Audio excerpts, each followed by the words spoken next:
Preguntas al pastor. Dios los bendiga. Aquí estamos en una segunda entrevista con el pastor Sebastián Duarte. Pastor, Dios lo bendiga. Muchas gracias por su paciencia, pastor, por estar aguantando. Yo sé que está muy ocupado, pastor. Gracias por aguantar. Gracias a usted por la invitación. Pastor, ahora vamos a hablar de doctrina. ¿Qué le parece, pastor? Excelente. Sí. ¿Pero qué es doctrina, pastor? ¿Qué es doctrina? La palabra doctrina solamente indica enseñanza. Enseñanza. Sí, enseñanza. Doctrinar, entonces enseñar. Yeah. Ok. ¿Cuáles son las principales doctrinas que se enseña, por decir, en su congregación usted? ¿Cuáles son las principales? Bueno, como tal nosotros enseñamos doctrina bíblica. ¿Y a qué me refiero con eso? Que nosotros queremos utilizar solamente los principios que se encuentran en la palabra de Dios. La máxima fuente de autoridad y más alta fuente de autoridad siempre va a ser la Escritura. Amén. Tenemos un alto grado de seguridad y confianza en la palabra, ya que usted encuentra que la Biblia son 66 libros escritos en un lapso de tiempo de 1500 años por diferentes escritores, y a pesar de esto, de que muchos de esos escritores no se conocieron entre ellos mismos, la palabra de Dios sigue siendo concisa y con el mismo mensaje, concreta, ¿verdad? De hecho, es el libro que tiene más hyperlinks, que está más conectado. Cada versículo en la Escritura está conectado con otro versículo, desde el Antiguo y Nuevo Testamento. De ahí nosotros tenemos tal seguridad y confianza de que la soberanía de Dios ha permitido que nosotros tengamos la Biblia. Amén. Cada doctrina, enseñanza que nosotros damos en la iglesia está basado y viene como de su fuente, que es la palabra, la Biblia. Y es algo importante a reconocer, hermano, cuando hablamos de la doctrina, es que no podemos tener en nuestra mente y en nuestro concepto de que sabemos todo de Dios, ¿ok? Dentro del espectro de lo que es Dios, el 100% de Dios, nosotros no lo podemos entender con nuestra mente finita. Dios es mucho más grande que lo que nosotros podemos imaginarnos, pensar, meditar o analizar. Yo no puedo meter a Dios en un tubo de testing, de test para medirlo, para estudiarlo. Dios no es una cosa, Dios no es un concepto. Dios existe, Dios está vivo. Amén. ¿Verdad? Pero de este 100%, lo que nosotros conocemos podremos decir que será un 5%. ¿Sí? La grandeza de Dios es mucho más grande de lo que nosotros podemos intelectualizar, ¿verdad? Es un 5%. Pero de ese 5% que nosotros conocemos lo que Dios quiere que nosotros conozcamos de Él. ¿Sí? Sí. Entonces, ¿dónde encuentro yo ese conocimiento? En las Escrituras, en la palabra. Ahí voy a encontrar la doctrina, la enseñanza acerca de Dios, lo que Él quiere que la humanidad conozca de Él. Este asunto de encontrar diferentes posiciones y misterios, como hay ministerios, hay iglesias, denominaciones que su respuesta para muchas preguntas es: eso es un misterio de Dios que no conocemos, que nunca vamos a descubrir. Es una respuesta que tiene falta de curiosidad y falta de deseo de estudiar y escudriñar las Escrituras, porque Dios nos dejó lo necesario para que nosotros entendamos y conozcamos quién es Él. No es un concepto intelectual, es algo que Dios le ha entregado al hombre y se lo encuentra en la palabra. Para ser un poco más preciso respecto a tu pregunta de las doctrinas que enseñamos en la Escritura, en la iglesia, perdón. Nosotros enseñamos, y es importante, hermano, estresamos de una manera enfática la unicidad de Dios, que la unicidad de Dios no es otra cosa que la enseñanza bíblica de un solo Dios. Usted encuentra en el Antiguo Testamento y Nuevo Testamento cómo los profetas y cómo los apóstoles afirman y predican y enseñan que solamente hay un Dios, Rey del universo, creador de todas las cosas, que siempre fue, que siempre es y siempre será. Un solo Dios, no más que Él. Por eso usted encuentra Deuteronomios que dice: oye Israel, el Señor nuestro Dios, el Señor uno es. Y ese mismo mensaje se repite a través de la Escritura en muchas formas y en diferentes lugares. Eso es indiscutible. De hecho, hermano, este concepto, y si usted quiere entrar a detalle con diferentes posiciones respecto a la naturaleza de Dios, donde usted encuentra doctrinas que quieren empujar un movimiento trinitario, empujar un movimiento triteísta o de dualismo. Es algo que no es bíblico. Pero entonces Dios no son tres, pastor. No. Porque hay muchos, hasta cristianos, que dicen que Dios son tres o se forma en tres. ¿Cómo está eso, pastor? Sí, pues es un concepto interesante. Eso es doctrina, ¿verdad? Es un ejemplo de doctrina. Es un ejemplo de doctrina porque usted puede tener, y hay el mundo tiene una doctrina, la iglesia tiene una doctrina. El mundo y la cultura enseñan de una manera. Eso ya es doctrina, ¿verdad? Eso es todo su Por decir doctrina. que en la escuela, que les enseñan la libertad de género. Tú lo que quieras hacer, si quieres ser animal, sea animal. Eso es son doctrina, ¿verdad? sí, entonces también el mundo doctrina, pastor. Sí, el mundo tiene doctrina. Si no se doctrina a la iglesia, en la iglesia los van a doctrinar el mundo, pastor. Exactamente. No hay un lugar medio donde usted dice yo no soy o no pertenezco a nada. Usted siempre va a estar encarrilado o en un lugar o el otro. A ver, explíquenos pues eso de que Dios no son tres, es uno. ¿Cómo está eso? Este concepto de la Trinidad apareció desde tiempo anterior. Desde Babilonia usted va a encontrar que ya había una Trinidad, luego los egipcios, los griegos, los romanos tenían su propia Trinidad. Usted encuentra que una vez que la iglesia y el Estado, que el cristianismo y el imperio romano se fusionó, Constantino implementó ese concepto de la Trinidad para adoptar todas las otras religiones que habían conquistado. Usted no tenía que cambiar su religión, usted simplemente decía que usted es cristiano. Y ahora le vamos a poner otro nombre a su Dios, pero sigue siendo su mismo Dios. Esto es lo que se llama ecumenismo, y eso es lo que se llama una sola religión. Y ese ha sido el movimiento babilónico desde la antigüedad, desde la Torre de Babel, al hacer al hombre igual a Dios y tener su propio concepto de Dios. Y eso es lo mismo que está pasando hoy. Entonces me está diciendo que a partir de Constantino, fue en el 325 que estuvo. Sí, señor. 325. Empezó la Trinidad, o sea, que decir que son tres. Sí, al respecto al cristianismo empezó con Constantino. Pero Jesús no dijo que eran tres dioses. Jesús nunca dijo. No, usted. Y es ahí donde voy. Nosotros necesitamos ir a las escrituras para corroborar lo que nosotros creemos y predicamos. ¿Cuál es el testimonio bíblico? Y eso es importante porque las personas que leen el Nuevo Testamento lo leen con unos lentes. Haga de cuenta que usted tiene unos lentes y, digamos, unos lentes de sol, ¿verdad? Sin los lentes de sol usted ve el color de esta forma, usted ve todo a full color. Cuando se pone los lentes hay un filtro. Usted ya está influenciado por un filtro de un color. Muchas personas vienen a leer la escritura con unos lentes de catolicismo, con unos lentes de trinitario.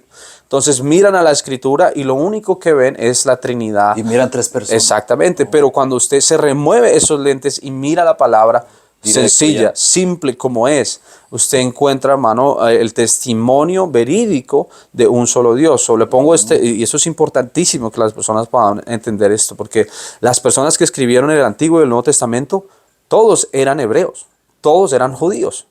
Desde su nacimiento y toda su vida, su crecimiento está basado en una sola enseñanza. ¿Cuál enseñanza? Solamente hay un Dios. Y los apóstoles también nomás enseñaban que los apóstoles no cuando decían que exactamente ellos no hablan nunca hablaron de tres dioses. Para ellos el hablar de tres dioses sería una abominación, sería algo que está en contra de todas las enseñanzas.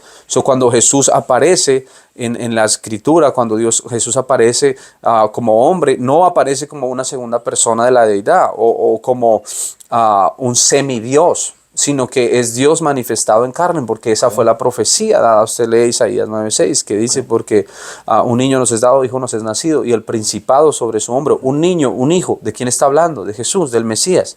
Dice, el principado sobre su hombro, llamará su nombre admirable, consejero, Dios fuerte, Padre eterno y príncipe de paz. Usted encuentra al hijo y al niño en el mismo lugar donde dice Dios y Padre. ¿Sí? No es que son dos personas separadas. Jesús lo dijo de esta manera en Juan capítulo 10, versículo 30. Yo y el Padre uno somos. Cuando Felipe le dijo al Señor, Señor, muéstranos al Padre y nos basta. Yo quiero entender, yo quiero saber dónde está el Padre. Y el Señor le respondió, ¿hace cuánto tiempo estoy contigo, Felipe? Y aún no me has conocido. El que me ha visto a mí, ha visto al Padre. ¿Cómo me dices, pues, muéstranos al Padre? Eso está en Juan 14, 7 en adelante.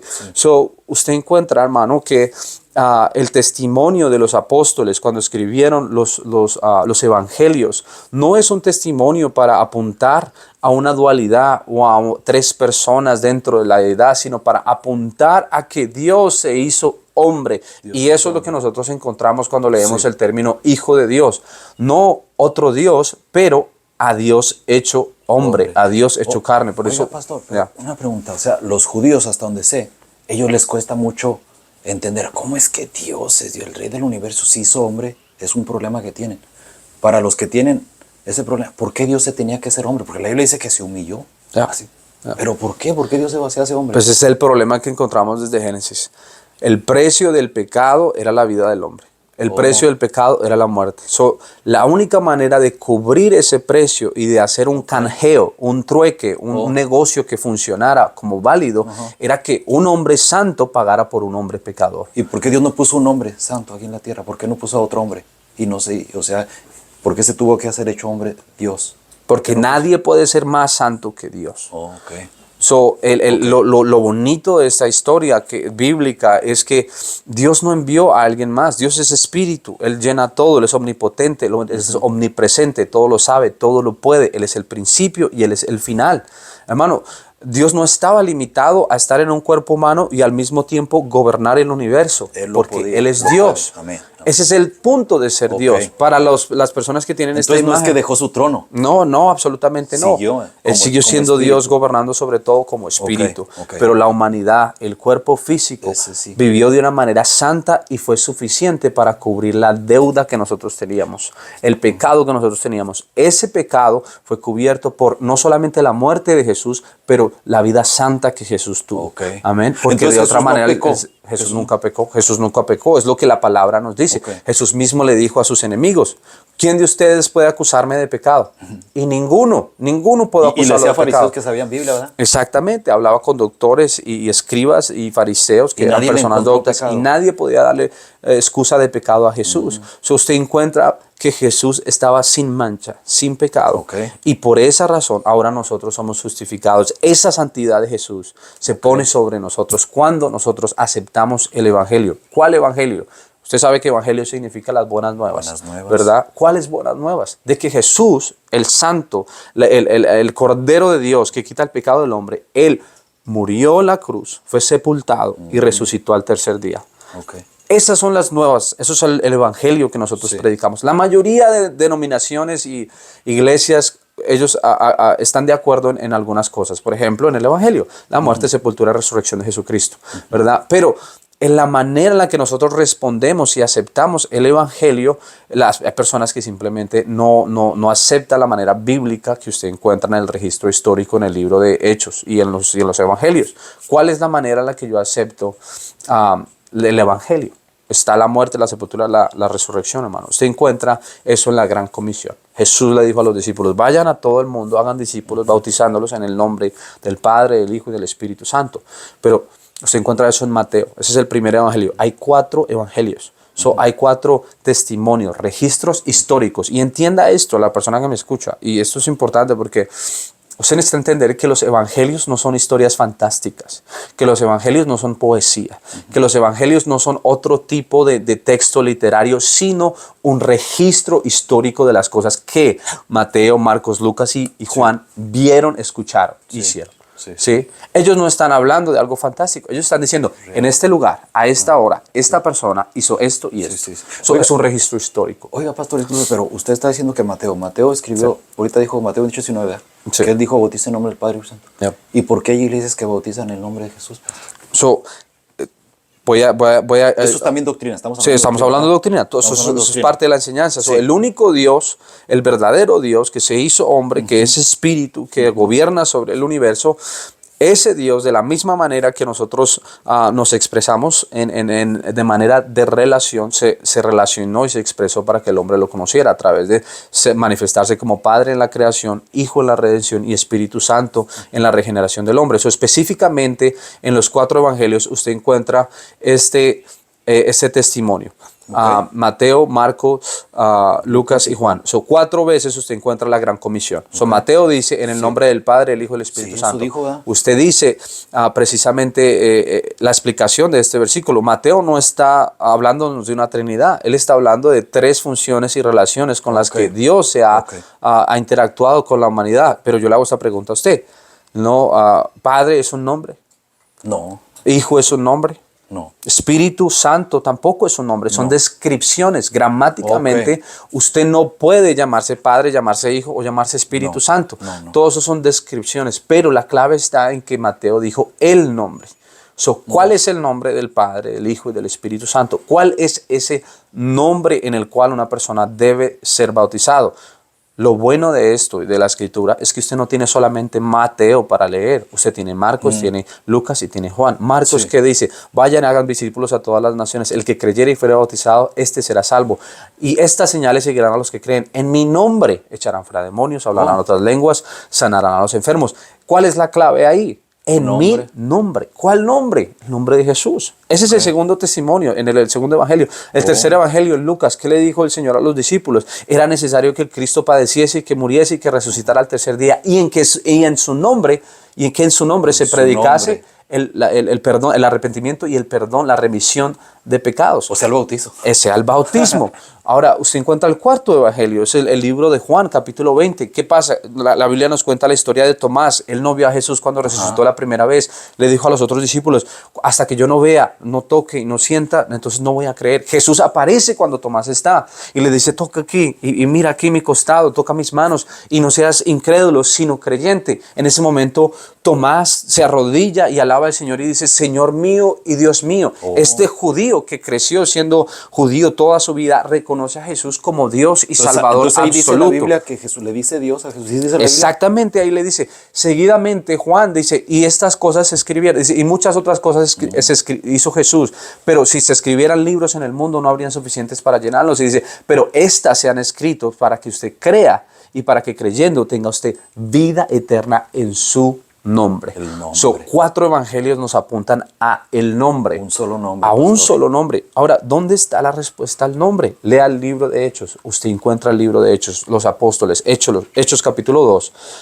Todos los 12 apóstoles se levantan juntos en una sola voz. No solamente Pedro. Usted tiene que entender que el libro de Hechos capítulo 2, en ese exacto momento, usted encuentra un lugar de autoridad apostólico. ¿Por qué? Porque están todos los discípulos en un solo acuerdo, están en un solo acorde, están en una sola mente, están en una sola unidad. Sí. La vocería la está tomando Pedro, pero todos los otros discípulos están diciéndolo con Pedro, están afirmándolo con Pedro. So Pedro se levanta y empieza a decirle a ellos, porque recibieron el Espíritu Santo y hacen preguntas, ¿qué es este suceso? Otras personas se estaban burlando y Pedro les dice, esto es esto que el profeta Joel había dicho en Joel capítulo 2, 28. Dice, y en los postreros días derramaré mi espíritu sobre toda carne, y vuestros hijos profetizarán y verán visiones. Pedro empieza a predicar el evangelio. ¿Cuál? La muerte, sepultura y resurrección de Jesucristo. Después de que el pueblo escucha el evangelio, dicen, varones hermanos, ¿qué haremos? En el versículo 37.